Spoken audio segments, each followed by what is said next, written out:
Ex-Vietnamese gang members here. Freedom is good, man. Freedom is good. Freedom is a realization of self. Freedom is a realization of self. Um, I have not really talked about the gang culture, the Vietnamese gang culture back in the days, back in the heyday when I was growing up in Atlanta, right? And a lot of back in the days, there are no internet, no YouTube, so that kind of like not be able to get out there unless you right now unless you have some kind of newspaper, old newspaper, or somebody told you about. But if anyone not familiar with the Vietnamese gang culture, one of the bigger case you already know, the BTK from New York. The leader was David Ty. He was in the Fed right now doing 2 life sentences and 40 some years. One of my cellie from Ohio doing 40 some years. He did 9 years in the state and then got transferred to the Fed doing the rest of his times. And he was my cellie. And he was in Lewisburg with David Ty.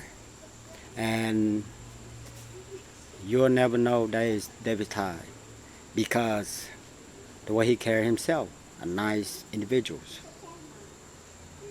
As you can see, uh, just because someone nice don't mean he ain't no killer or capable of killing someone.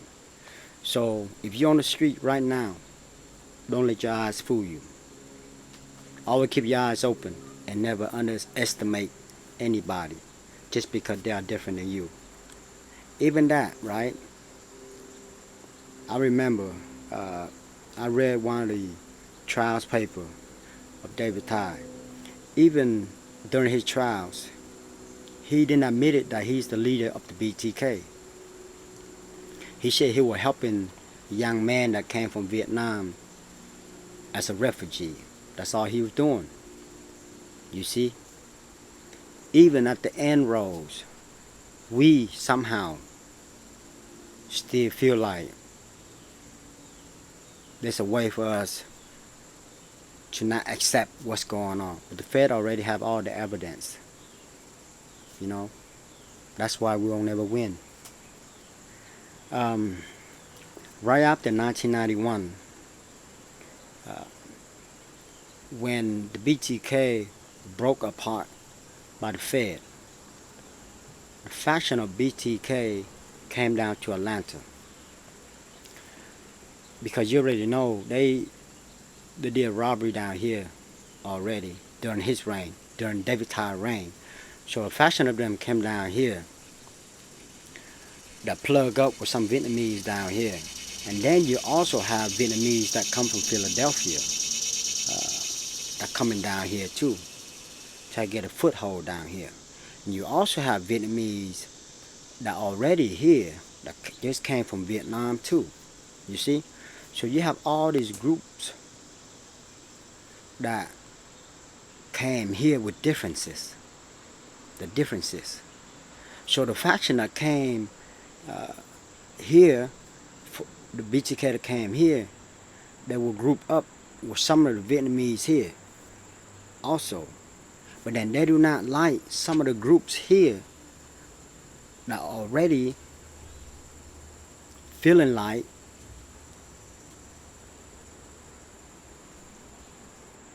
that the area on Biffle highways belong to them.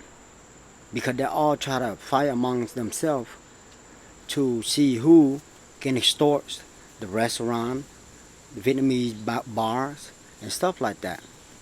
You see? So they not really create the name, the gang's name as how you see in the black culture and the Hispanic culture. They more influence on more of like the triads, so they go by they more loosely, and they go by the names of their respected uh, individuals in their groups that they feel like uh, can take charge when situation uh, explode. Like Lop Lamb, he is one of the older cat that that had a group of people following him. You see, so most of these older cat, I'm 45, so these are older cat. They right now they're probably in their 50, 55, even 60. So most of these older cat, they are more of they're uneducated. A lot of them ignorance of the laws. So they most of the incomes are coming from um, robbery, home invasion, extortion, and kidnap all the gang members to extort them. Um, they did a lot of drive-by on a Biffle highway, um, and I think the feds are looking into them because there are too many violence that going on uh, in the, on the Biffle highway area. They are shooting almost every day, and and a couple dead bodies start popping up, you know. And when there's violence involved, law enforcement going to be involved because at the end of the day, they going to be uh, regular folks that having their business there, so they have to be involved. Um, that's the old generation, right? At that time. So my generation, I was growing up. Um, I was influenced by also uh, by Vietnamese culture as well as the American culture because I was young, and at that time, on at that time, uh, we have beside the Vietnamese gangs that they at war with each other. We have the influence from the Blood and Crips that came from California. Um, Mine came from Oakland in 103rd Street, so we offshoot from that. And then on the north side, where we stay at Biffle Highway and Gwinnett area, we also have the AGC, Asian Gangster Crips, and the ABZ. And the Asian Gangster Crip at that time, mostly Vietnamese, Cambodian. Uh, I don't. It might be some Laos, and then the ABZ, we have some Vietnamese and a lot of Cambodian, and that's on the north side.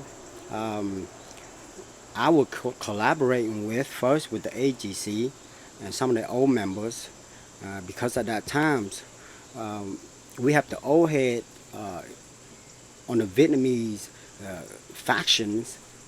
They also bullying youngster like me. You know what I'm saying? So we have to stand up for ourselves against them. And then down the south side, you have um, the GLB, Georgia Local Blood. You got a TLB offshoot from the GLB, and you got a TVB, and you got also a Vietnamese group called the CKC. Now, we at war with them for a long time. Um, Anywhere we see them, we fighting or we shooting at each other. We at each other's throat, man. So this infrastructure, like the structure of these gangs, I have no clue how they run their gangs. But all these nationalities, man, the Asian nationalities, are going against each other. You have the Vietnamese go against the Cambodians, and then you have the Vietnamese bullying the Vietnamese, and then it's chaotic, and it's all confusion, right? So there was so much violence and so much shooting going on. And I think law enforcement saw that,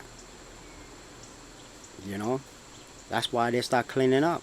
They clean the Vietnamese factions up, put them all away. You know, the biggest case we have here is from they locked them up. The last people they picked up is in 1998. That's when I got picked up on a separate case. But that case probably like 30 people. You know, and all these people are coming from everywhere. The faction come from New York, Philadelphia, down to Atlanta, and there are some doing life right now. You know, some do 30 years for extortion, basically for racketeering. See what I'm saying? So the Vietnamese gang here in Atlanta, at one point, the older generation were very loosely because of how they're not understanding to operate things and too much violence involved. And because we have no internet, so other culture outside of the Vietnamese culture wouldn't know if there's a Vietnamese gangs involved unless you see it on the news or YouTube, right?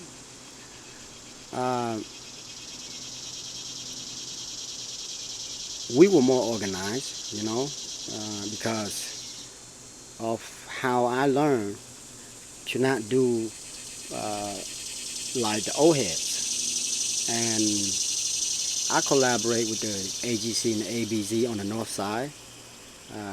We were at war with the blood down the south side for a while. And I believe it was all misunderstood, man. It just, we don't know because, you know, I have, you know, my baby mom, her brother's a Piru.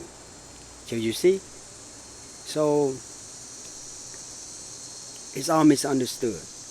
And I learned that when I went into the Fed. You see? Because you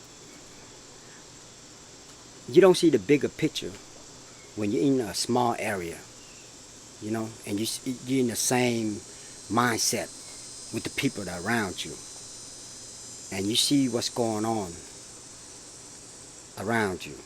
You don't see, your vision is short-sighted, man. But I learned it when I was in the Fed. It's way bigger than what we thought it was, you know.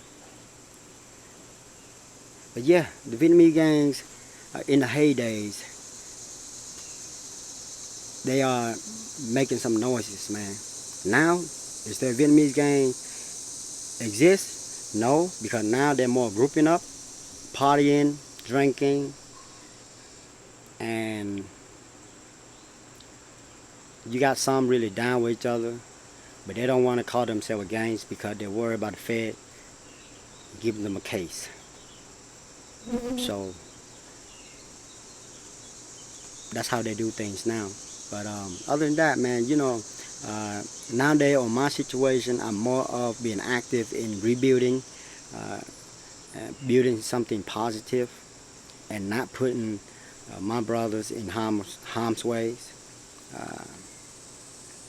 It's better to build something that is last, which is things that are legitimate in this society, you know. So that's how I see things now. But yeah, right now on the south side, the Cambodian, the Laos, they're probably still banging, you know. But that's the life they chose, you know. There's always a price for it, right? Until next time, Vietnamese gangs here.